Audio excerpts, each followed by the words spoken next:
It's currently 5:30 in the morning and it's been, like you can see, quite a drastic change in the scenery since the last time.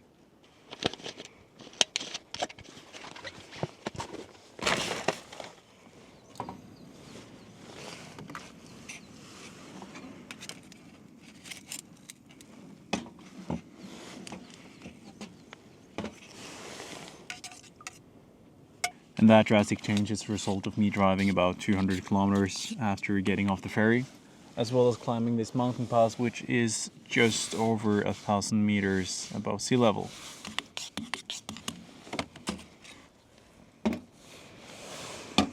And the only reason for me jumping the gun and doing such a long drive straight off the bat is fairly simple. Because as you might be aware, I've been steadily working on rebuilding this car, and I've taken it as far as stripping every single last bolt off the car.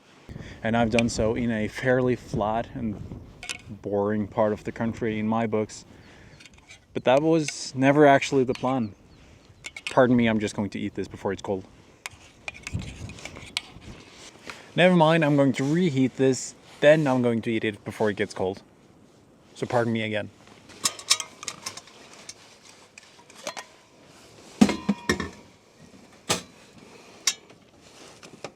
This is a hideous cup of coffee and I'm not even remotely sorry.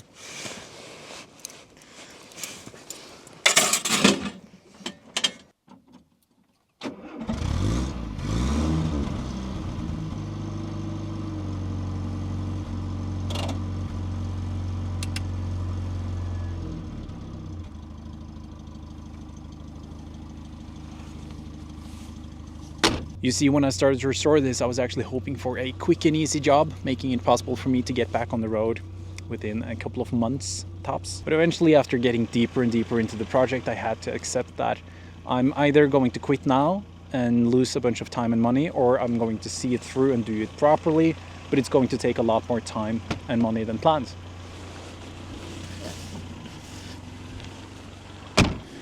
Which in very short terms is the reason why I've been stuck without any means of travel for like 1.5 years, because all the time I had available I wanted to spend finishing this so I could get back out doing what I actually want to do. And truthfully, all I want to be doing right now is being outside, traveling, seeing raw but also pretty landscapes like this, and experiencing brutal weather by the looks of it. But that weather isn't really a problem because I'm literally moving 1 kilometer that way because I'm getting closer to a hike I might do later if the weather clears up again. So we'll see about that.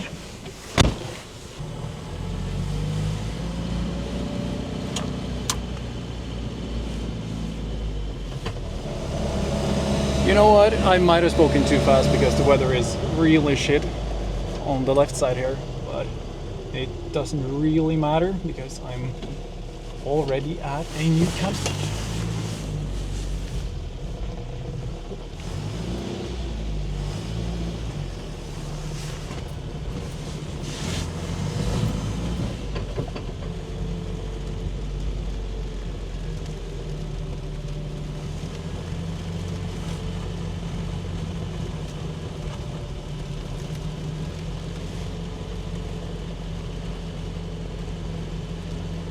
It does look like the worst part actually cleared this spot, but I was hoping on going on a hike now. But I guess I will wait and see what's after this cloud.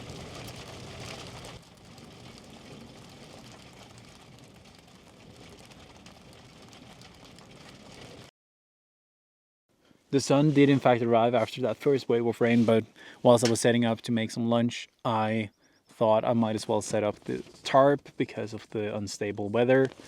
And I guess there's maybe 2 minutes until another wave of hail is coming. But it's not like it really matters because I can always get back into some dry clothes after the hike.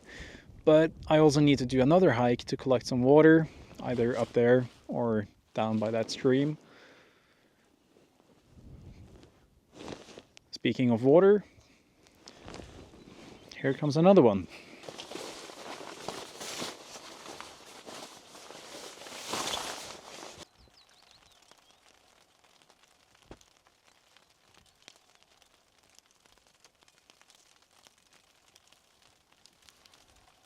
On the bright side, at least the weather forecast says it's supposed to be sunny. And it's not just rain.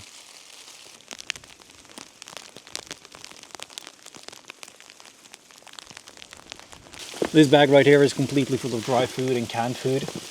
And on days like this, I'm actually quite happy I had some emergency food as well. It would sure be nice with a hike right now. Not. The silly thing, however, is as soon as this passes, it's going to be sunny again. You know what? This is a cup of coffee.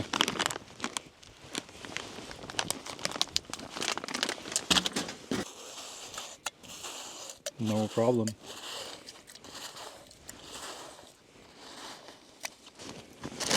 Or actually, since I'm going on a hike, I might as well make some food instead. So I'll make some mashed potatoes. Sided by Polish chocolate.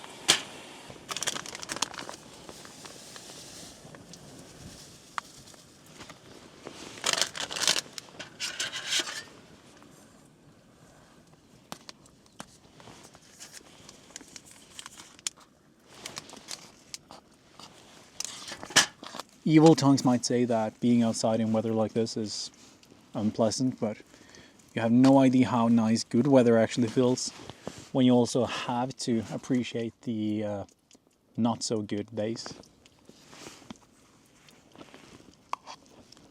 And this is honestly, underneath a tarp like this, sheltered from the wind, perfectly fine.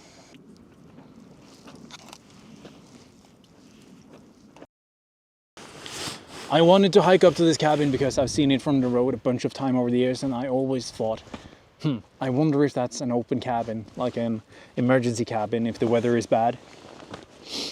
Turns out it's not.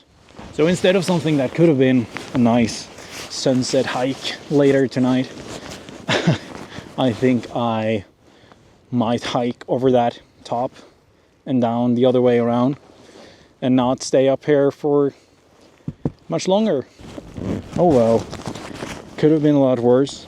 It's basically summer temperatures in the mountains now in comparison to the same kind of situation during winter. And it's also passing because, like earlier, it's one cloud of this and behind that there's sun, so I'm not rushing in trying to get warmed up or something because I have more than enough clothing and it's really not an emergency situation, it's just weather.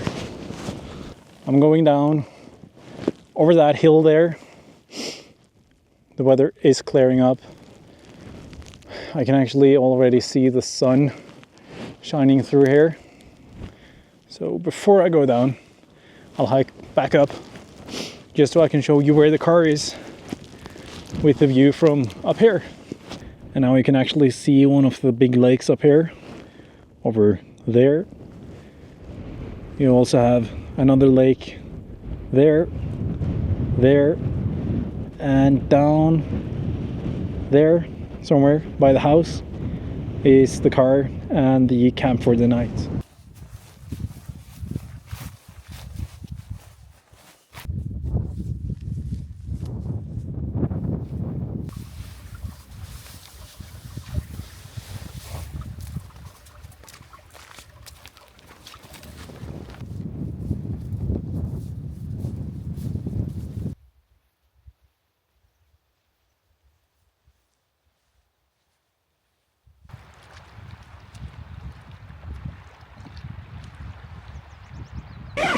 That might not be the most intuitive thing to do, but I've been hiking through a bog for probably an hour, so my shoes was full of nasty water.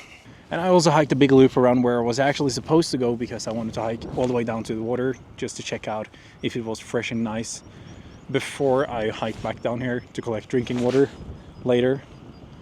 And I can definitely say that it's fresh and it is obviously running. And like mentioned, it's not really cold out here. It's just kind of in between, because it is after all about 1,000 meters above sea level down here, or up.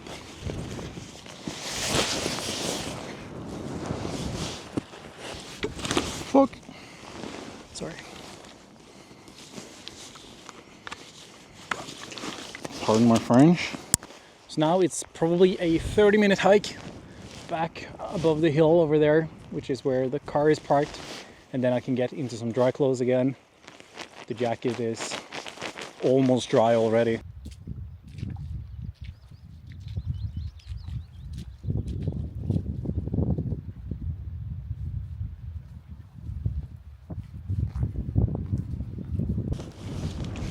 Just imagine if I had a heater in the car now. That would be nice. But in all seriousness, a heater would be nice now, but it's not necessary. But I was planning on installing one after the summer, but I keep on forgetting what kind of country I'm living in, because right now I think I might install one ASAP.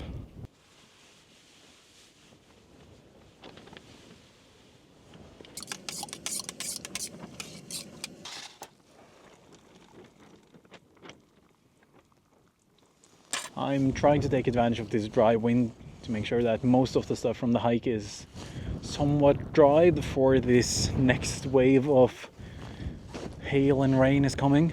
And I also need to warm up and dry out myself. So a cup of tea and a bowl of rice noodles will probably at least help.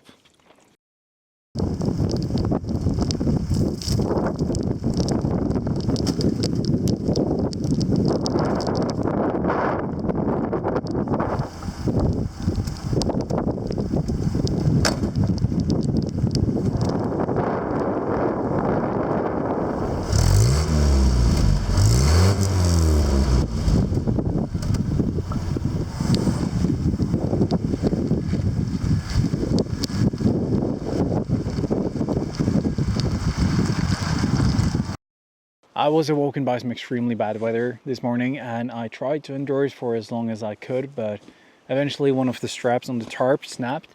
So I obviously had to get dressed and get out and fix that. So I thought I might as well start my day. However, I passionately tried to sleep for as long as I could because I wanted to wait out the weather, because the weather right now is kind of nice. But earlier today, it was not. The first reason is I really don't like packing up a camp whilst it's also raining so much that all of the clothes I'm wearing will be soaked by the end of it. The second reason, however, is something a bit more silly, but it's luckily only temporary, because I have, like mentioned before, installed this aftermarket heater matrix for the interior space of the car whilst driving. And that heater runs off the coolant of the engine, because as that gets warm, it circulates through the matrix with a fan on the back, blowing air through the heater matrix, which is now warm, producing warm air. But when I built this car, I didn't finish that job, because right now my coolant is just running in a circle through this coolant pipe out of the top and back into the block without ever entering the heater matrix. And I installed it like that just to get the engine running, and I was planning on fixing it sometime later.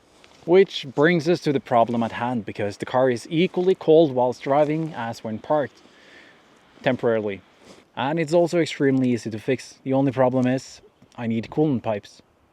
And I don't have coolant pipes. And there's still a couple of days until I reach a store where I can buy those, but it's really not a problem when the weather is like this, because then the car is just not warm. However, if it's raining, the car is quite literally not fit to drive.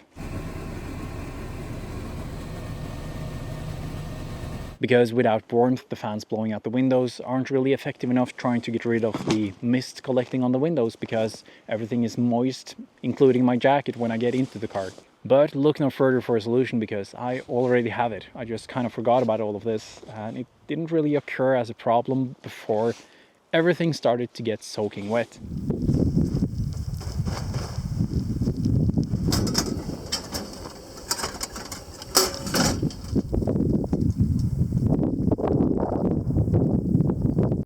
Oh, and by the way, during my morning shebang with all of the lovely weather, I decided to flee the mountains and drive back down the same way I came from a couple of days ago, down below the 3 threshold, which is about 1,000 meters in this region.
Forgetting or not bothering taking down stuff like a tarp before going to sleep, especially in the highlands, is somewhat of a rookie mistake, because at one point you will snap a line, pull a plug out of the ground, or rip apart the whole tarp. Most nights it's okay, but it's really annoying getting out of the bed to fix it instead of just fixing it whilst you're fully dressed with a cup of tea instead. And like I mentioned last night before going to sleep, it's a lot easier to enjoy the good days with good weather when you had bad weather, like I kind of obviously had. And tomorrow, it's once again predicted to be sunny. So instead of staying up for no particular reason, I'll pack up, get into bed, and be ready for an amazing sunrise. And if I wake up and there's no sunrise out of the window, I'll sleep another hour. And for those of you living a bit closer to the equator, yes, it's still pretty bright outside, but it's actually past 10 o'clock in the evening. And all up until the 21st of June, it's going to become a lot more bright during the evenings, even down south. But when I head further north, I'm going to have midnight sun as well, which means that in 2 months, it's actually going to be basically as bright as this, whilst the length of the day is going backwards.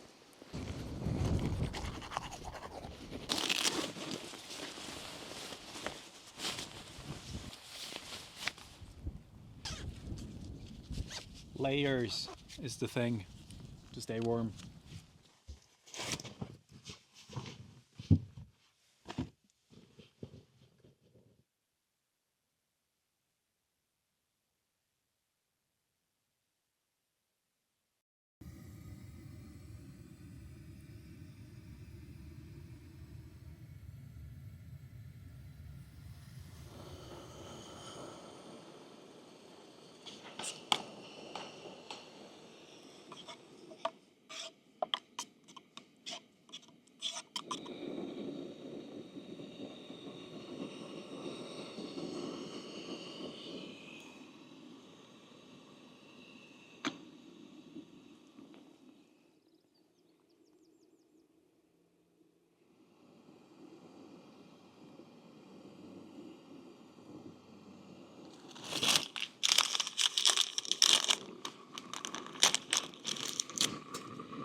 The coffee, terrific. The oatmeal, burnt. But I can barely taste it as long as I don't scrape the bottom.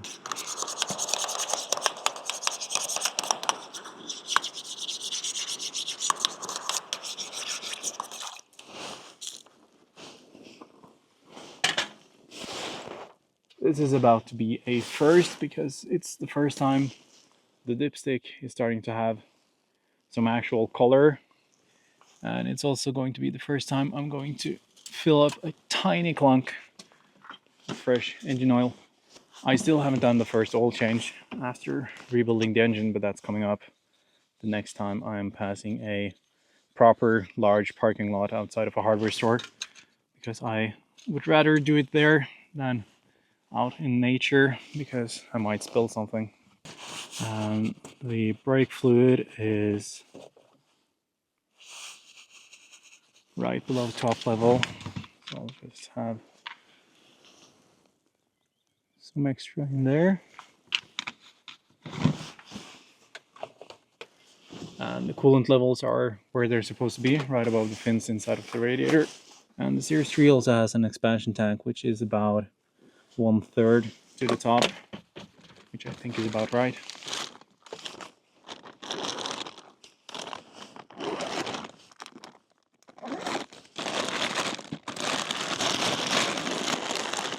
Something else worth noting in here is I'm currently running a KN filter on the Weber, which is something I'm not going to do for long, because inside of the wing here I have an empty space which is now full of toolboxes. But I will down the line take these out and build an air filter box in the empty space inside of the wing here. And then I'll use this intake on the side here, which is originally for the heater, which is now unused. And later on I think I might build a raised air intake on the side. But as for now, this height for the air intake is more than enough for Norway. But if I leave to, let's say, Africa, race there and take it is.